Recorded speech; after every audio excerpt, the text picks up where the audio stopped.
हो जाना ठीक नहीं। आज हुआ कल बिसरा दिए, बिजनेस एज यूजुअल। राजनीति के लिए हमेशा वक्त है। अरे हम आप आतंक पे, सेना के शौर्य पे राजनीति करके क्या करेंगे? हमारे पास राजनीति के लिए लोकोन्मुख मुद्दे हैं, उस पर बात होगी।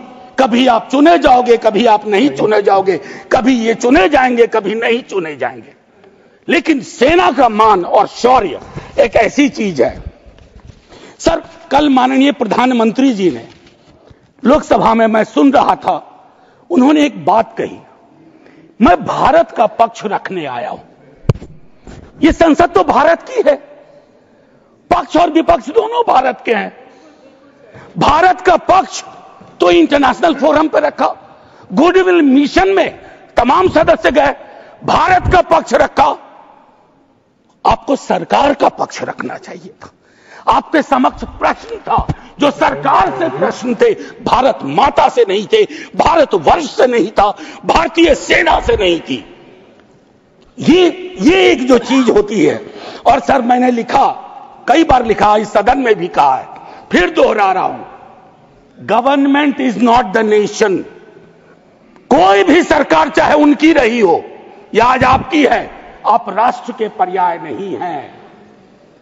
हम कल खेल में हो या ना हो, हम में से बहुत लोग नहीं रहेंगे, सरकार भी बदल जाएगी, पार्टियां विलुप्त हो जाएंगी, लेकिन यह देश तो भाई रहेगा। इसकी मिट्टी अद्भुत है, यह जिंदा रहेगा। तो देश रहने दीजिए, सरकार अपनी बात करे। और एक बात तो मैं और कहूंगा, क्या ही कहूं, नेहरू लाइफ वेस्ट हैं इस सरकार के लिए। वो जो हवाई जहाज में जब हम लोग बैठते हैं तो कहते हैं कि अगर जहाज डूबने के क्रम में लाइफ वेस्ट को ऐसे फूकिए, फुला लीजिए ताकि पानी में उतरने में, नेहरू बार बार आ जाते हैं। मतलब मैंने तो पिछले सदन में, उस वाले पार्लियामेंट में कहा था कि बेहतर है एक दिन में एक मुकदमा कर दो, जवाहरलाल नेहरू हाजिर हो, जिनको उनके पक्ष में दलील देना है देंगे, हम जैसे लोग चलिए टूटे बिखरे हैं। और दूसरी तरफ उनको बुला लो जिनको नेहरू हर जगह नजर आते हैं। अगर नेहरू इतने वर्षों बाद भी आपको परेशान कर रहे हैं तो कुछ तो बात है, थी उस बंदे में, कुछ तो बात थी। मैं एक चीज कहना चाहता हूं, इसको भी पहले कहा, आज फिर आपके समक्ष दोहराता हूं। पहलगाम हुआ सर, मैंने वो बात कही, जो ट्वीट आया, नफरत, टेलीविजन हाउसेस में डिबेट होने लगे। लेकिन उसके बाद अभी हाल में एक चीज मैंने बहुत पहले भी कही है, दोहरा रहा हूं। सर, कश्मीर को लैंड मास सिर्फ नहीं समझना चाहिए, सिर्फ जमीन का टुकड़ा नहीं है कश्मीर। कश्मीर में लोग बसते हैं, कश्मीर के लोगों ने भी कुर्बानियां दी हैं। पहलगाम के बाद जिस तरह का रिएक्शन कश्मीर में आया, वो अनप्रेसिडेंटेड था, अनप्रेसिडेंटेड। लोग रो रहे थे, कंधा दे रहे थे, बचा रहे थे, अपनी दुकानों के शटर डाउन कर दिए। लेकिन उसी कश्मीर में बाद के विजुअल्स में वहां की चुनी हुई सरकार, हालांकि मैं मानता हूं सरकार के बारे में, they have the responsibility without power. तो ये आज अर्जी का वक्त नहीं है, लेकिन मैं एक अर्जी लगा देता हूं इस सरकार के समक्ष, फुल फ्लेजेड स्टेटहुड बहाल करिए।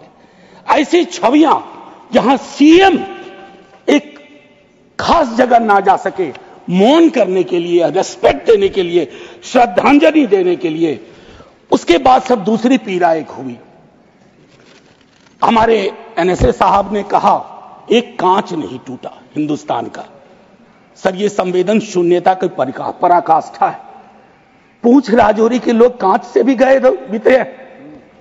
मुझसे ज्यादा पूंछ राजौरी को आप जानते हैं माननीय चेयरमैन साहब, कितने लोग हमने गवा दिए। उसके बाद मुझे लिखना पड़ा, प्रिय कांच तुम कितने धन्य हो, तुम्हारा जिक्र हो रहा है, जिनको खो दिया उनका कोई जिक्र नहीं हो रहा। सर, ये आपके माध्यम से मैं रख रहा हूं, मुझे जवाब नहीं चाहिए, फॉरेन पॉलिसी को लेकर के विदेश मंत्री जी नहीं है। मैं एज ए कैरियर ब्यूरोक्रेट उनका बड़ा फैन था। मैं राजनीति में नहीं था, फॉलो करता था उनको, लेकिन मैं देख रहा हूं और मैं उनको सिर्फ दोष नहीं दूंगा, क्योंकि ये जो कैबिनेट है जिसमें आत्ममुग्धता का भी पुट है, उसमें कलेक्टिव रिस्पॉन्सिबिलिटी का नोशन गायब सा हुआ है। मैं सिर्फ ये कहूंगा, अभी हाल में बॉन्डुंग कॉन्फ्रेंस की एनिवर्सरी थी 18 से 24 अप्रैल। पहली बार इस देश में उस एनिवर्सरी को याद नहीं किया गया। वो एनिवर्सरी क्या थी सर? एफ्रो एशियन कंट्रीज 55 में जुटे थे, उससे नॉन अलाइन ग्रुप का जन्म हुआ था। बिसरा दिया सब भाई। हम इमीडिएट में देखते हैं अपनी विदेश नीति को। सर हम तो बहुत गरीब गुरबा देश थे, लेकिन धौंस से बोलते थे बड़े बड़े मुल्कों को माइंड योर बिजनेस। कहां आ गए सर हम कि गाजा के रेजोल्यूशन पे हम एब्सटेन कर जाते हैं दुनिया के गिने चुने देशों में। मानवता का सवाल है, भारत ने मानवता के सवाल से कभी मुंह नहीं मोड़ा है। कौन से भारत का निर्माण हो रहा है ये मैं और एक और चीज कहूं, हम लोग बचपन में एक डायमंड पॉकेट बुक्स में चाचा चौधरी पढ़ते थे। हाँ, तो ये अमेरिकन जो प्रेसिडेंट हैं उनमें मुझको चाचा चौधरी के सारे नेगेटिव गुण दिखते हैं। उनको एक चौधराहट सवार हो गई है। अब खड़गे साहब कल कह रहे थे मेरा स्पीच खत्म होते होते 30वीं बार बोल देगा। अखबार में छपने से पहले 30वीं बार बोल गया वो व्यक्ति, और अभी कोई गारंटी नहीं है। मैं बैठूंगा बाहर जाऊंगा, सुना कि 32 बार बोल चुके हैं अब तक। सर मैं इसलिए कह रहा हूं कि इसका प्रतिकार सूत्रों के हवाले से ना हो कि सूत्र कह रहे हैं कि उन्होंने दखल नहीं दिया। सूत्र नहीं, ये सूत्र आजकल बहुत उत्पाती हो गए। खबरें सीधे नहीं आती हैं, सूत्रों के माध्यम से आती हैं। तो मैं आग्रह करूंगा, प्रतिकार के लिए मैंने एक प्रपोजल रखा हुआ है, I will come to that.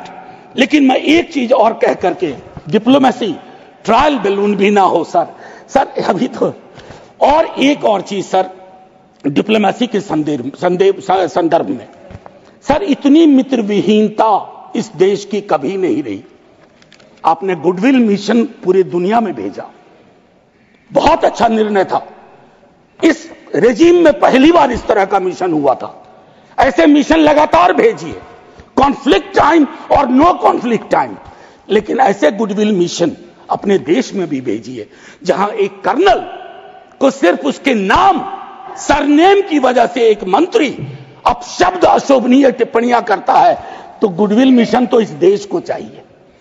हमारा गुडविल इस देश में हमने खत्म कर दिया है। और मैं एक चीज कहना चाहूंगा कि एक शेर है बड़ा मशहूर, वतन की पासवानी जानो ईमान से भी अफजल है। वतन की पासवानी जानो ईमान से भी अफजल है। मैं अपने मुल्क की खातिर कफन भी साथ रखता हूं। ये किनके लिए है? जिनको संदेह की दृष्टि से देखा जाता है कि भारत के लिए प्रेम है कि नहीं है, वगैरह वगैरह। माननीय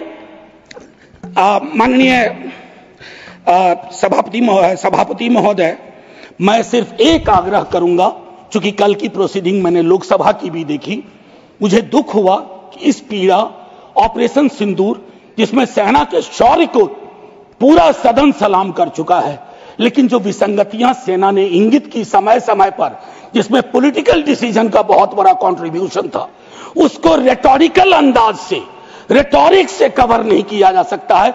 कम clean, come straight. We are with you, Honorable Prime Minister.